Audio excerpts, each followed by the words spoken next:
Beyaz bayrak kalktı.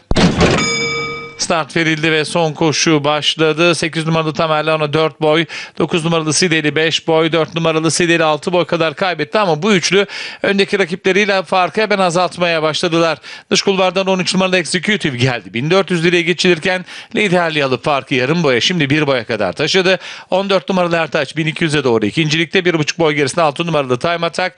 Onların 1 boy kadar gerisinde iç kulvarı tutan 7 numaralı My Gold var hemen dışında. 1 numaralı Ova Kartalı 2 boy gerilerinde, 2 numaralı Love Maytender yanında Akuna Matata, bariyer dibinde koşan 7 numaralı değil 5 numaralı Flawless Victory 1,5 boy kadar gerilerinde. Orta kulvarda 11 numaralı Hüseyin Baba sırasıyla son 800 metreye doğru yaklaşıyoruz. 13 numaralı Executive koşuya liderlik yapıyor.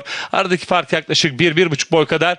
Dış kulvarda 6 numaralı Time Attack takipte hemen içinde. 14 numaralı Ertaç dışlarından. 1 numaralı Ova Kartalı bir anda öndeki mücadelenin içine girmeye çalışıyor. 13 numaralı Executive önde dışarıdan. 1 numaralı Ova Kartalı dolandı geldi. Rakibini yakaladı. Düzlüğe çıkılmadan dışarıda 1 numaralı Ova Kartalı liderliği almaya çalışıyor. İçinde 13 numaralı Executive var. Onların 1,5 boy kadar gerisinde 6 numaralı Time Attack sırasıyla düzlüğe çıkıldı. Koşuda son 400 metreye doğru 1 numaralı Ova Kartalı önde. 400'e şimdi girildi. Ortadan 6 numaralı Time Attack atak yaptı. Rakibini yakalamaya çalışıyor. Koşuda son 200 metreye doğru iç kulvardan Time Attack geldi. 1 numaralı Ova Kartalı'nı yakaladı. Gerilerden 9 numaralı Sideli bu öndeki ikiliye yaklaşıyor. İçeriden gelen 6 numaralı Time Attack çok az vakti öne geçti. Dışarıdan 9 numaralı Sideli geliyor.